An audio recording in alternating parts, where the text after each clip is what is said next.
नमस्कार विद्यार्थी मित्रांनो, मी प्राध्यापक विवेक जयकुमार खरवडे, संचालक तथा मुख्य मार्गदर्शक इन्स्पायर करियर अकादमी सावली। आज आपण क्यूब रूट म्हणजे घनमूळ, सगळंच परीक्षेसाठी उपयोगी असणारे घनमूळ काढू। बघा, घनमूळ काढायला 2 सेकंदापेक्षा कमी वेळ लागते। बघा, एक उदाहरण घेतो। बघा, घनमुळात 6859। आता याचं उत्तर काढायचं आहे आपल्याला।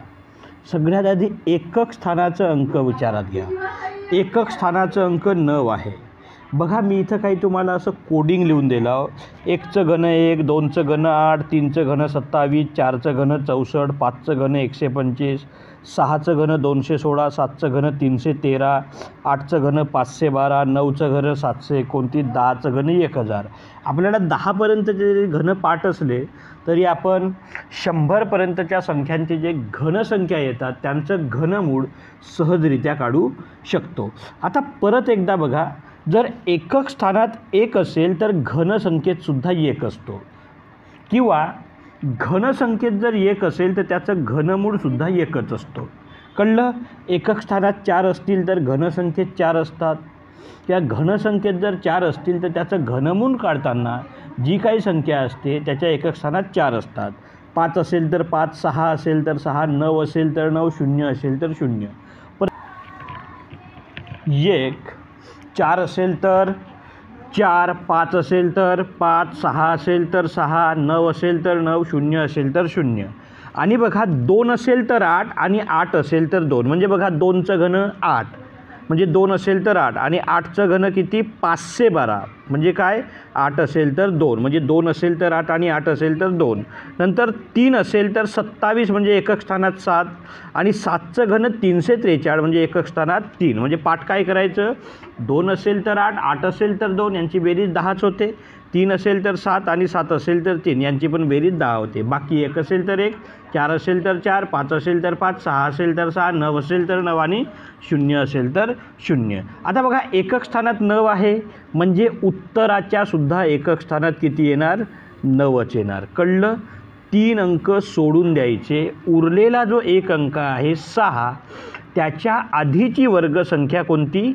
बघा, 8 आणि 1 म्हणजे त्याच्या आधीची घनसंख्या 8 आणि 1, त्याच्यापैकी लहान कोणती? 1। म्हणजे उत्तर काय आलं? 19। चेक करून बघा तुम्ही, म्हणजे तुमचं उत्तर बरोबर आहे। म्हणजे घनमुळात 6859 म्हणजे तो 19, त्याचं ते काय आहे उत्तर आहे। बघा, दुसरे एक उदाहरण बघू।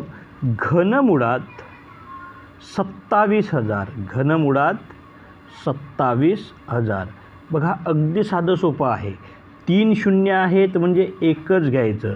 27 हे कशाचं घन आहे? 3चं। म्हणजे उत्तर किती आलं? 30। उत्तर किती आलं? 30। याच पद्धतीनं जर घनमुळात 8000 जर असतील, घनमुळात किती 8000 असतील तर त्याचंही उत्तर बघा अगदी सोपं आहे। 8000 म्हणजे 3 शून्य आहेत, एकच शून्य घ्यायचं। 8 कशाचं घन आहे? 2चं। म्हणजे बघा, हे 20चं घन झालं 8000। बघा, हे शून्यवाले प्रॉब्लेम तर खूप सोपे आहेत, आपण याच्यापेक्षा मोठे मोठे प्रॉब्लेम बघू। बघा, याच्यानंतर घनमुळात 32768 आहे। बघा, आता किती वेळ लागते बघा, शेवटी काय आहे 8। 8 असेल तर 2, ते आपल्याला पाठच झालं। 3 अंक सोडून द्यायचे, उरले किती 32। 32च्या आधीची घनसंख्या कोणती? बघा, 32च्या आधीची घनसंख्या कोणती? 27। म्हणजे 3 आणि 4च्या मधात काय आहेत? म्हणजे 27 आणि 64च्या मधात 32 आहेत। आधीची घनसंख्या बघा 27, 27चं घनमूळ किती 3, म्हणजे उत्तर किती आलं 32। 32768 हे काय आहे? 32चं घन आहे। हे काय आहे? 32चं घन आहे। बघा, याच पद्धतीनं आपण परत एकदा काही संख्या बघू। जसं घनमुळात 2,62,144, 2,62,144। बघा, मोठी संख्या आहे तरी घाबरायचं नाही। 4 असेल तर बघा, 4 असेल तर 4, 3 अंक सोडून द्यायचे। 262च्या आधीची घनसंख्या कोणती? बघा, 343 आणि 216, याच्यामध्ये 262 आहेत। मग 262च्या आधीची घनसंख्या 216, 216चं घनमूळ 6, म्हणजे उत्तर किती आलं 64. उत्तर किती आलं? 64. बघा पुन्हा आपण परत एकदा मोठ्या मोठ्या संख्या घेऊ. घनमुळात 9,70,299. बघा खूप मोठी संख्या आहे.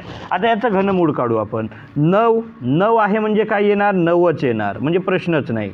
एकक स्थानात 9 म्हणजे उत्तरात सुद्धा 9च येणार. 3 अंक सोडून द्यायचे. 970.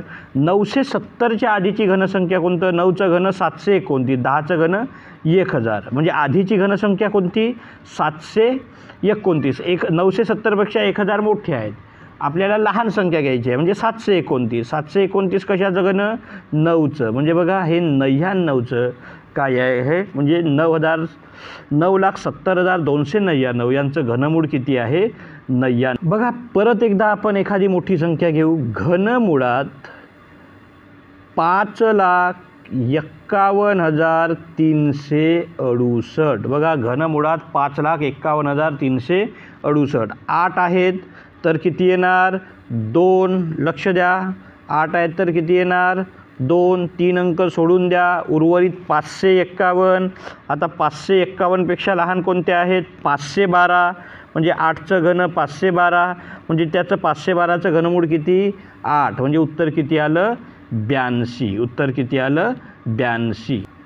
परत एकदा एखादी संख्या घेऊ आपण. जसं घनमुळात 85,000.